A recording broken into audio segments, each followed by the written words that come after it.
नमस्कार। आप सुन रहे हैं हॉरोस्कोप रेडियो, वो जगह जहां अंधेरे की हर आवाज एक कहानी बन जाती है। तो चलिए शुरू करते हैं। कहानी का नाम है जीपी ब्लॉक, मेरठ की सच्ची कहानी। ये कहानी हमें भेजी है राजेश कुमार ने, जो मेरठ से है। जो कुछ भी उन्होंने देखा वो आज भी उनके साथ है। हर रात, हर सपने में राजेश को वो रात आज भी याद है। हर एक पल, हर एक आवाज, हर एक सांस। मेरठ के जीपी ब्लॉक के बारे में तो शहर भर में कहानियां थी। बूढ़े लोग कहते थे कि रात को वहां जाना मतलब वापस ना आना। कोई कहता था कि वहां लाल कपड़ों में लड़कियां दिखती हैं।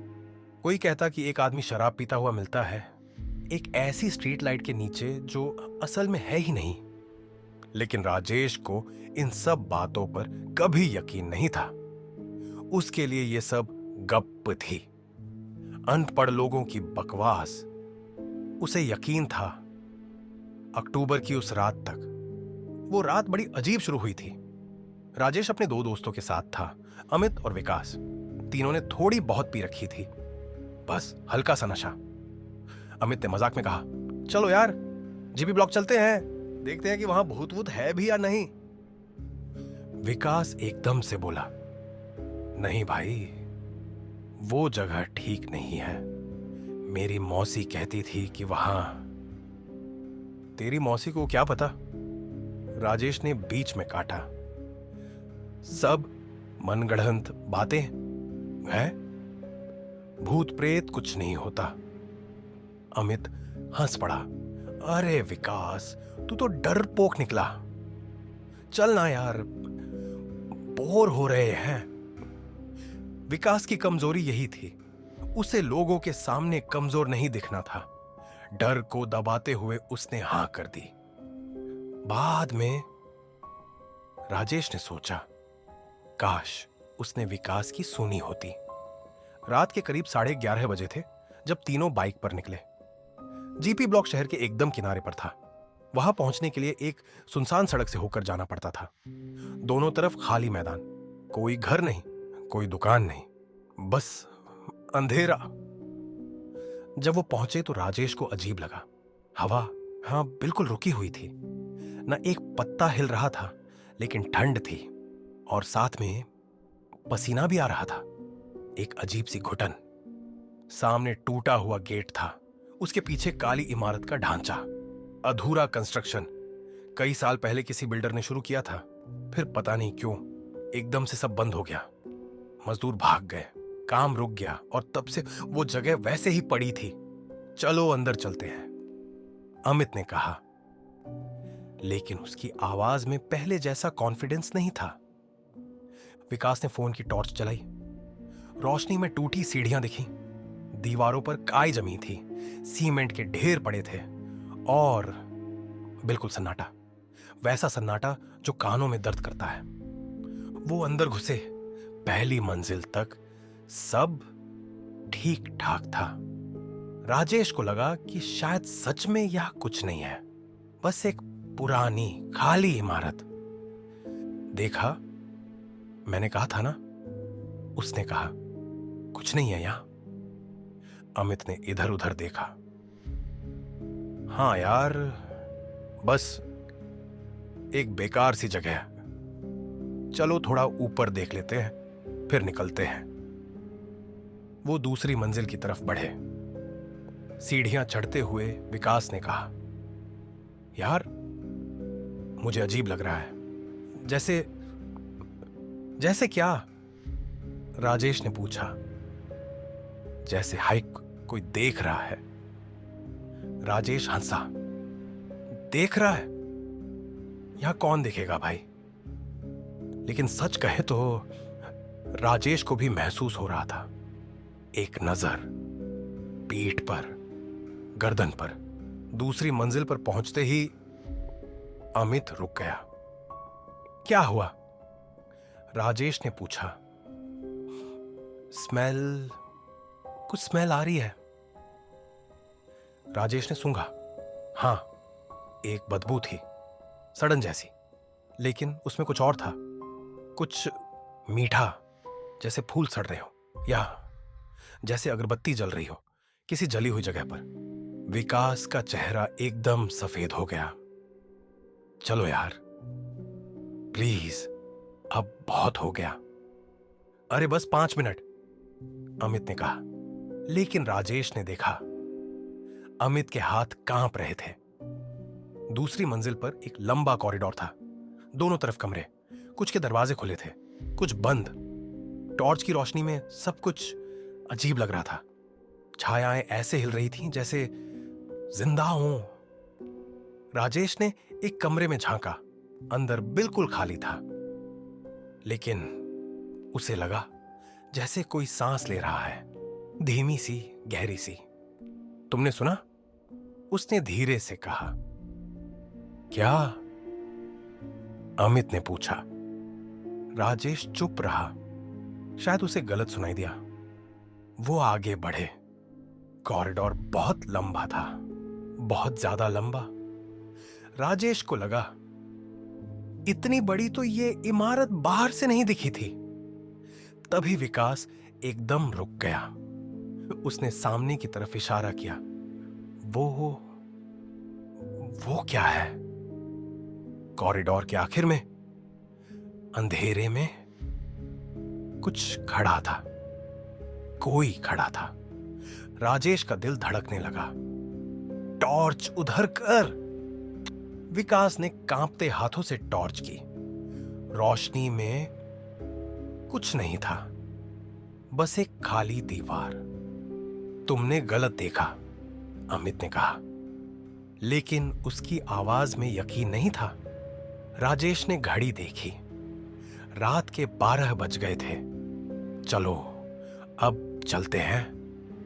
तीनों मुड़े वापस सीढ़ियों की तरफ। लेकिन सीढ़ियां नहीं थी। जिस जगह 5 मिनट पहले सीढ़ियां थी, वहां अब एक दीवार थी। ये क्या है? विकास की आवाज फटी। हम यहीं से तो आए थे। राजेश ने दीवार को छुआ। पक्की थी, असली थी।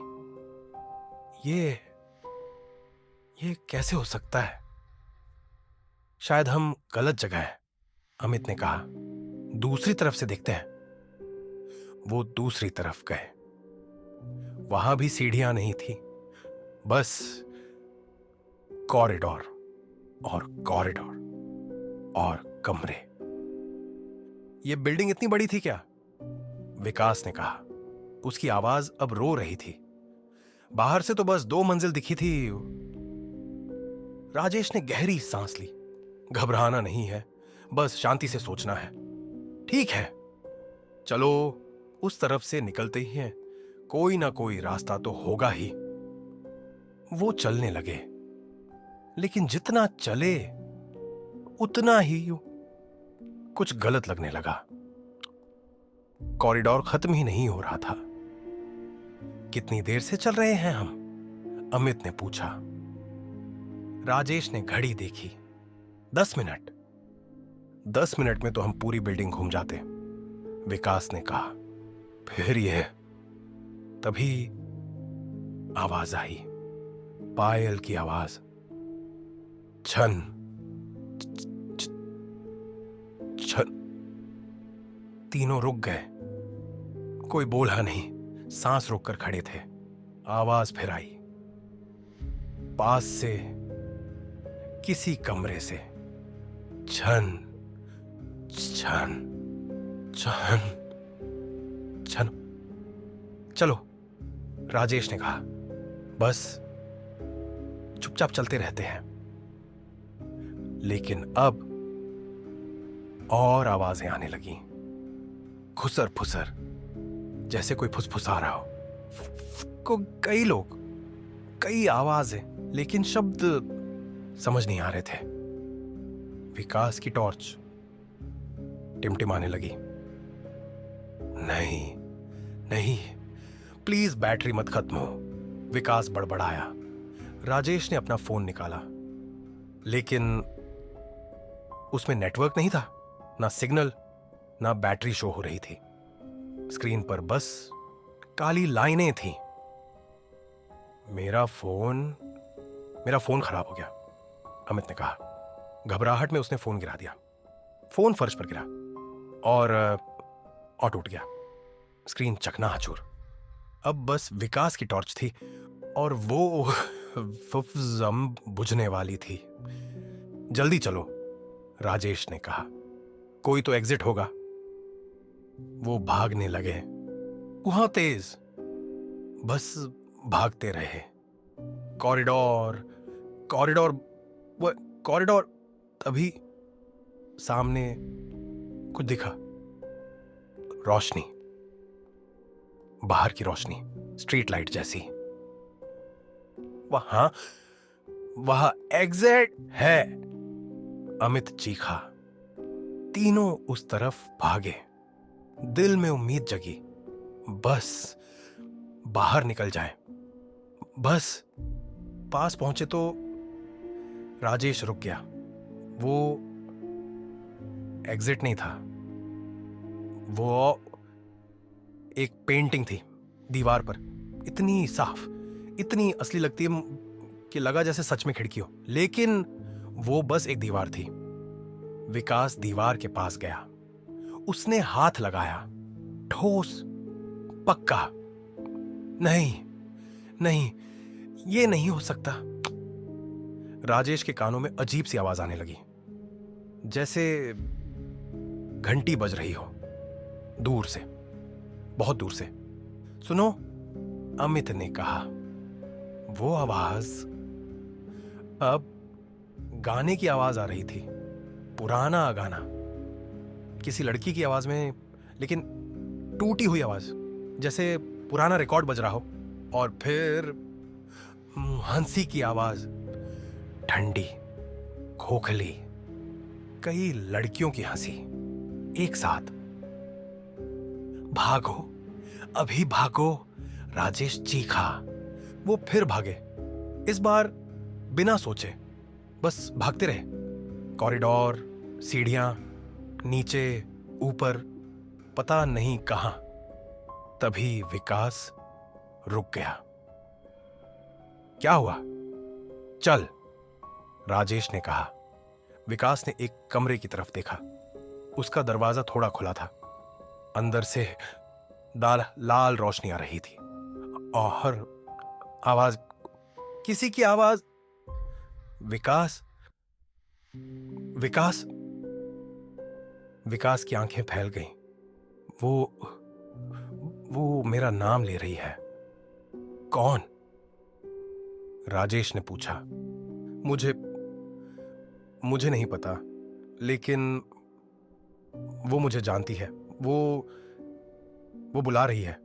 नहीं, अमित ने विकास का हाथ पकड़ा। तू पागल हो गया है क्या? चल यहां से।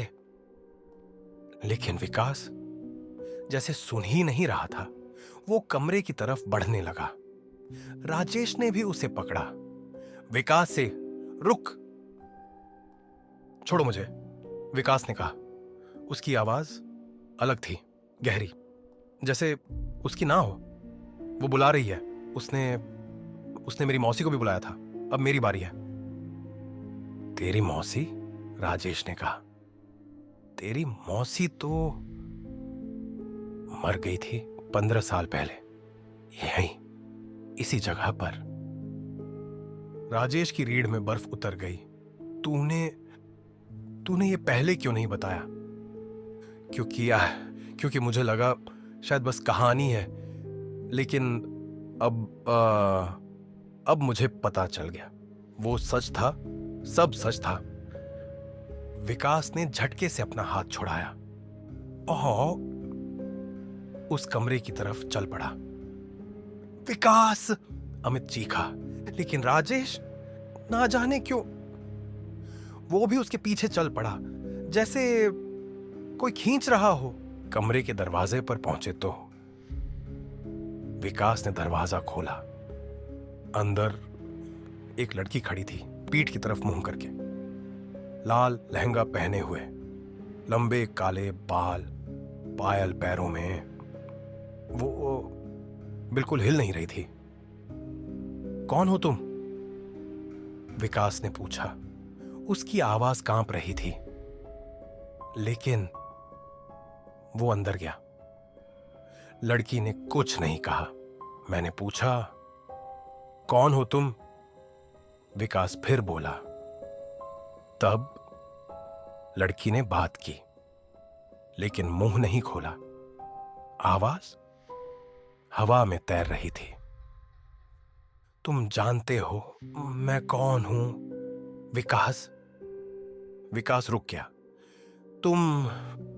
तुम मेरा नाम कैसे जानती हो? लड़की धीरे धीरे, बहुत धीरे मुड़ने लगी। राजेश चीखना चाहता था, भागना चाहता था, लेकिन पैर जम गए थे। लड़की पूरी मुड़ी। उसका चेहरा नहीं था, बिल्कुल नहीं था। बस एक खाली जगह थी, लेकिन वो खाली जगह बदल रही थी। पहले एक चेहरा आया, फिर दूसरा, फिर तीसरा। 7 चेहरे एक के बाद एक तेजी से बदलते हुए, और हर चेहरे से कुछ टपक रहा था, काला, लेकिन जब फर्श पर गिरता तो लाल हो जाता। और वो मुस्कुरा रही थी। 7 चेहरे एक साथ। तुम आखिरकार आ ही गए। विकास पीछे हटा, लेकिन दरवाजे के पास और लड़कियां खड़ी थीं, सब लाल कपड़ों में। सबके चेहरे बदल रहे थे। भागो! राजेश चीखा। वो पीछे मुड़ा, लेकिन अमित वहां नहीं था। अमित कहां है? तभी ऊपर से आवाज आई, हंसी की आवाज। अमित की हंसी। राजेश ने ऊपर देखा। छत पर अमित खड़ा था, हंस रहा था, पागलों की तरह। अमित, तू वहां कैसे गया? अमित ने नीचे देखा। उसकी आंखें खाली थी, सफेद। राजेश, यहां बहुत अच्छा है, तू भी आजा। हम यहीं रहेंगे हमेशा के लिए। राजेश को समझ आ गया।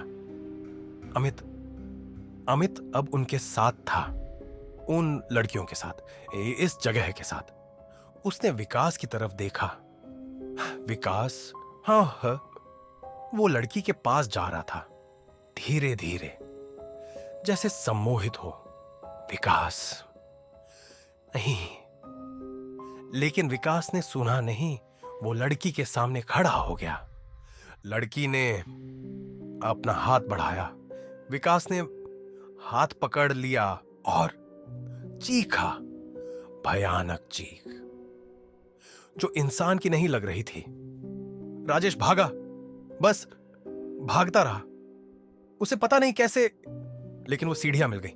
वो भागता रहा, नीचे नीचे नीचे। सीढ़ियां खत्म ही नहीं हो रही थी। वो गिनने लगा, पहली मंजिल, दूसरी, तीसरी, चौथी, 5वीं। रुको, वो खुद से बोला, हम तो बस दूसरी मंजिल पर थे। ये कैसे? सीढ़ियां अब भी जारी थीं। 10वीं मंजिल, 15वीं, 20वीं। राजेश रुक गया, हाँफ रहा था। उसने ऊपर देखा। सीढ़ियां अंधेरे में गायब हो रही थी। नीचे देखा, वहां भी अंधेरा ही अंधेरा। ये सपना है, उसने खुद से कहा। बस एक बुरा सपना। मैं जाग जाऊंगा। लेकिन जागा नहीं। तभी ऊपर से पायल की आवाज आई, छन छन छन, और नीचे से कदमों की आवाज। वो दोनों तरफ से घिरा था। राजेश ने एक फैसला लिया। वो कूदेगा सीढ़ियों से नीचे, भले ही मर जाए, लेकिन यहां इस तरह नहीं। वो रेलिंग पर चढ़ा, तैयार हुआ, लेकिन तभी नीचे, बहुत नीचे, उसे कुछ दिखा। रोशनी, एक दरवाजा खुला हुआ, बाहर की रोशनी आ रही थी। वहां राजेश ने सोचा शायद वो फिर भागा नीचे की तरफ, तेज। बस उस दरवाजे तक पहुंचना था। पायल की आवाज तेज हो गई पीछे से, पास आती हुई, लेकिन राजेश रुका नहीं। वो दरवाजे के पास पहुंचा, बाहर निकला और गिर गया घास पर। वो बाहर था, सड़क पर, जीपी ब्लॉक के गेट के सामने। उसने पीछे देखा, इमारत खड़ी थी, वैसी ही टूटी फूटी, खाली। आई, राजेश उठा कांपते हुए। उसने चारों तरफ देखा। बाइक वहां थी जहां उन्होंने छोड़ी थी। अमित, विकास, वो बड़बड़ाया, मुझे वापस जाना होगा उन्हें। लेकिन वो जानता था अगर वो वापस गया तो वो भी नहीं लौटेगा। वो बाइक की तरफ भागा, चाबी घुमाई, स्टार्ट हुई, लेकिन तभी उसने देखा सामने, तो थोड़ी दूर पर स्ट्रीट लाइट के नीचे एक आदमी खड़ा था, बोतल हाथ में, धीरे धीरे पी रहा था। लेकिन वहां कोई स्ट्रीट लाइट नहीं थी, सिर्फ अंधेरा था। फिर भी रोशनी थी, पीली, बीमार सी। आदमी ने राजेश की तरफ देखा, मुस्कुराया। उसकी आंखें बिल्कुल सफेद थीं, कोई पुतली नहीं, बस दूधिया सफेदी। आदमी ने बोतल उठाई राजेश की तरफ, जैसे टोस्ट कर रहा हो। राजेश ने देखा बोतल में शराब नहीं थी, कुछ काला था, गाढ़ा, जो हिल रहा था बोतल के अंदर। आदमी ने बोतल को थोड़ा आगे बढ़ाया, जैसे राजेश को पीने के लिए कह रहा हो। राजेश ने गियर मारा, तेज रेस मारी, बाइक भागी। पीछे मुड़कर नहीं देखा, बस भागता रहा जब तक शहर की रोशनी नहीं आई, जब तक सड़क पर दूसरी गाड़ियां नहीं दिखी। तब जाकर रुका। उसने फोन निकाला, अमित को कॉल किया, नहीं लगी। विकास को, वो भी नहीं। रात भर राजेश सोया नहीं, बस बैठा रहा, आंखें खुली, क्योंकि जब भी बंद करता वो चेहरा दिखता, वो बदलता हुआ चेहरा। अगली सुबह उसने पुलिस में रिपोर्ट करने की सोची, लेकिन क्या कहता कि उसके दोस्त एक भूतिया जगह में गायब हो गए, कौन मानता। तो वो इंतजार करता रहा। 2 दिन बीत गए। अमित का फोन बंद था, विकास का भी। उनके घर वालों ने पुलिस में मिसिंग की रिपोर्ट कर दी। तीसरे दिन विकास का फोन आया। राजेश का दिल तेजी से धड़कने लगा। उसने उठाया, विकास, तू कहां है? तू ठीक है? लाइन की दूसरी तरफ से सन्नाटा था, बस हल्की सी सांस की आवाज। विकास, वो पर बोल कुछ। तब आवाज आई विकास की, लेकिन अजीब, दूर से आती हुई, जैसे कुआं में से। राजेश, तू भाग गया? विकास, तू कहां है? मैं आता हूं, जाता, बता कहां है तू? यहां अच्छा है, अंधेरा है, लेकिन अच्छा है। वो लोग अच्छे हैं? कौन लोग? विकास, ठीक से बात कर। वो लाल कपड़ों वाली और अमित भी है, वो भी यही है। हम सब यही हैं। राजेश की रीढ़ में ठंड दौड़ गई। विकास, तू पागल हो गया है क्या? निकल वहां से, जो भी है वो जगह निकल। हंसी की आवाज आई, ठंडी, खोखली। निकलूं? लेकिन राजेश, यहां से कोई नहीं निकलता। तू भी जानता है, तूने भी तो देखा था, सीढ़ियां वो खत्म नहीं होती ना। राजेश की सांस रुक गई। तूने कैसे? क्योंकि तू भी उसी जगह पर खड़ा था जहां मैं खड़ा था। तूने भी गिना था 10वीं मंजिल, 15वीं, 20वीं, लेकिन तू भाग गया, कायर। मैं तुम्हें बचाने आऊंगा, राजेश ने कहा, लेकिन अपनी ही आवाज में यकीन नहीं था। बचाने किससे? हम तो यहीं रहना चाहते हैं। अब ये हमारा घर है और जल्दी ही तू भी आएगा। वो बुला रही हैं तुझे रोज रात, तू सुनता है ना पायल की आवाज। राजेश ने फोन काट दिया। हाथ कांप रहे थे, पसीना छूट रहा था। उस रात विकास का शव मिला जीपी ब्लॉक के पास, सड़क पर। पोस्टमार्टम रिपोर्ट में लिखा हार्ट अटैक। लेकिन राजेश ने विकास का चेहरा देखा था अंतिम संस्कार से पहले। उस पर एक मुस्कान थी, अजीब सी, खाली सी, जैसे वो खुश था। अमित का शव कभी नहीं मिला। राजेश ने उसके बाद से कई बार पुलिस को बताना चाहा, सच बताना चाहा, लेकिन कैसे? कौन मानता? उसने खुद ही जांच करनी शुरू की, पुरानी अखबारों की कटिंग निकाली, बुजुर्गों से पूछा, और तब सच पता चला। 20 साल पहले उसी जगह पर एक गर्ल्स हॉस्टल था। 7 लड़कियां रहती थीं। सबकी शादी तय हो चुकी थी। एक ही हफ्ते में 3 की शादी एक ही दिन थी। उस रात उन्होंने सजने का फैसला किया। लाल लहंगे पहने, पायल पहनी, मेहंदी लगाई, गाने बजाए, और तभी आग लग गई। पता नहीं कैसे। कोई कहता है दिया गिर गया, कोई कहता है शॉर्ट सर्किट हुआ, कोई कहता है किसी ने जानबूझकर लगाई। सातों जिंदा जली, चीखती रही, लेकिन उस वक्त चौकीदार शराब पीकर सो गया था। उसे कुछ पता ही नहीं चला जब तक पूरा हॉस्टल धू धू करके नहीं जल गया। चौकीदार भी उसी आग में मर गया, और तब से वो जगह बदल गई।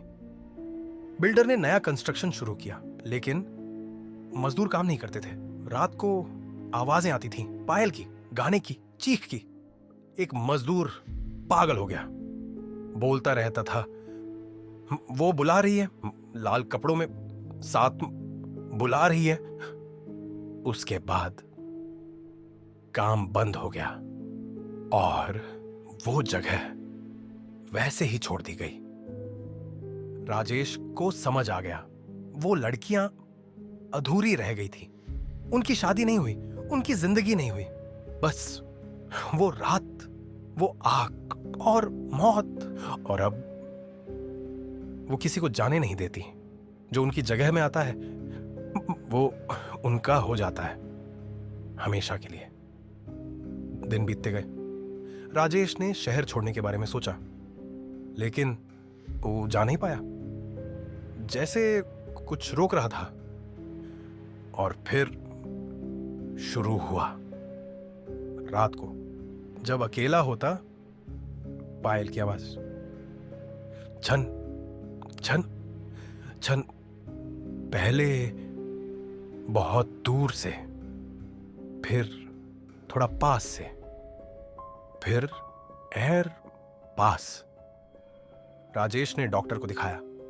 मनोचिकित्सक के पास गया, दवाई खाई, लेकिन आवाज नहीं गई।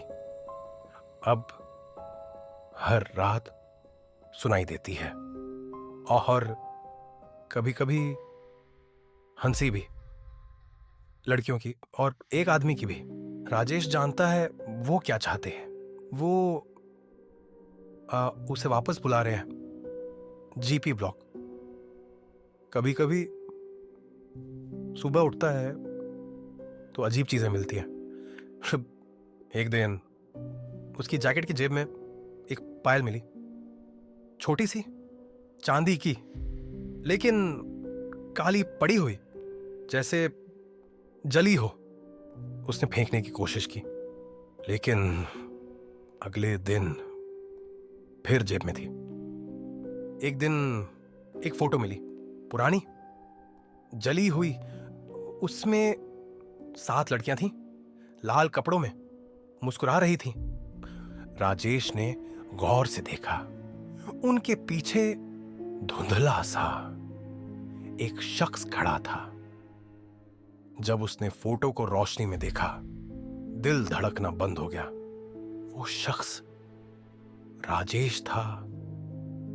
लेकिन ये फोटो तो 20 साल पुरानी थी। राजेश तो तब बस एक बच्चा था। फिर वो फोटो में कैसे? राजेश ने फोटो को आग में जलाया, राख कर दिया। लेकिन रात को वो फिर तकिए के नीचे थी, और इस बार फोटो बदली हुई थी। अब 7 लड़कियां उसकी तरफ देख रही थी। उनके चेहरे साफ थे और मुस्कुरा रही थी। राजेश को पता है कि ज्यादा दिन नहीं बचे। एक ना एक दिन वो जाएगा वापस जीपी ब्लॉक। आज 1 हफ्ता हो गया। राजेश ने किसी से बात नहीं की, बस घर में बंद है, दरवाजे बंद, खिड़कियां बंद, लेकिन आवाजें अंदर आ जाती हैं। कल रात सबसे डरावना हुआ। राजेश सो रहा था, अचानक फोन बजा। अमित का नाम था स्क्रीन पर। राजेश ने हिम्मत करके उठाया। अमित। लाइन के दूसरी तरफ से सांस की आवाज, भारी, गहरी। फिर अमित की आवाज, लेकिन टूटी हुई, जैसे रिकॉर्डिंग चल रही हो। राजेश, आज तू अकेला है ना? राजेश ने चारों तरफ देखा। कमरा खाली था। हाँ, मैं अकेला हूं। झूठ, तू अकेला नहीं है, पीछे मुड़कर देख। राजेश की सांस रुक गई।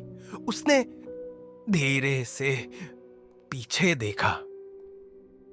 खिड़की के पास कोई खड़ा था, अंधेरे में, बस एक आकृति। कौन है वहां? राजेश ने कांपते हुए पूछा। आकृति धीरे धीरे रोशनी में आई। एक लड़की थी, लाल कपड़े, काले बाल, पायल पैरों में, और चेहरा बदल रहा था, एक से दूसरे में, तीसरे में। राजेश चीखा, बिस्तर से उछला, लाइट जलाई। कोई नहीं था, खिड़की के पास कोई नहीं, लेकिन खिड़की खुली थी, जबकि राजेश ने बंद की थी, और फर्श पर गीले पैरों के निशान थे, छोटे, एक लड़की के। वो निशान बिस्तर तक आते थे, राजेश के बिस्तर तक। राजेश ने बिस्तर की चादर उठाई। वहां लाल कपड़े का एक टुकड़ा था, जला हुआ, और एक पायल। उस पायल पर खून लगा था, ताजा। राजेश अब जानता है, अब बहुत कम वक्त बचा है। वो आने वाले हैं, उसे लेने। आज सुबह जब वो बाथरूम में गया, शीशे में उसने अपना चेहरा देखा और एक सेकंड के लिए उसका चेहरा बदल गया, किसी और का हो गया। सफेद आंखों वाला, मुस्कुराता हुआ। वो चौकीदार! राजेश को समझ आ गया, वो चौकीदार, वो उसके अंदर आ रहा है, धीरे धीरे उसे अपने काबू में ले रहा है। और एक दिन राजेश भी वैसा ही बन जाएगा और चला जाएगा जीपी ब्लॉक, हमेशा के लिए। आज राजेश ने यह सब लिख दिया है ताकि कोई जान सके, कोई समझ सके। अगर कभी किसी को ये मिले तो प्लीज जीपी ब्लॉक मत जाना, कभी नहीं। वो जगह खाली नहीं है, वहां बहुत कुछ है, बहुत लोग हैं जो इंतजार कर रहे हैं अगली बार किसी और के लिए। आज की तारीख 2 नवंबर 2024, आज की रात राजेश का फोन बंद मिला। उसका घर खाली था, दरवाजे खुले थे, लेकिन राजेश नहीं था। पुलिस को फर्श पर पैरों के निशान मिले, गीले, लाल, खून जैसे। वो निशान बाहर तक जाते थे सड़क पर और फिर एक जगह जाकर रुक जाते थे। उस जगह से थोड़ी दूर जीपी ब्लॉक था।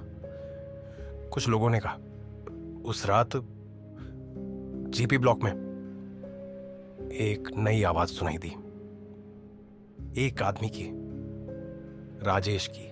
हंस रहा था पागलों की तरह और कह रहा था, आओ आओ यहां, बहुत अच्छा है, अंधेरा है लेकिन अच्छा है, अंत या शायद शुरुआत। नोट, जीपी ब्लॉक मेरठ में आज भी रात को अगर आप ध्यान से सुने तो पायल की आवाज आती है, छन छन छन। और कभी कभी 4 आवाजें साथ में सुनाई देती है, 3 लड़कों की और 7 लड़कियों की, एक चौकीदार की। सब एक साथ हंस रहे हैं, इंतजार कर रहे हैं अगली बार किसी और के लिए, शायद तुम्हारे लिए। वीडियो को सब्सक्राइब करना मत भूलिए। ऐसी ही डरावनी कहानियों के लिए बेल आइकॉन दबाइए। और अगर आप भी डर की दुनिया का हिस्सा बनना चाहते हैं तो हमारा फेसबुक हॉरर ग्रुप डिस्क्रिप्शन में दिया गया है, जरूर जुड़िए, क्योंकि कुछ कहानियां सुनकर खत्म नहीं होती।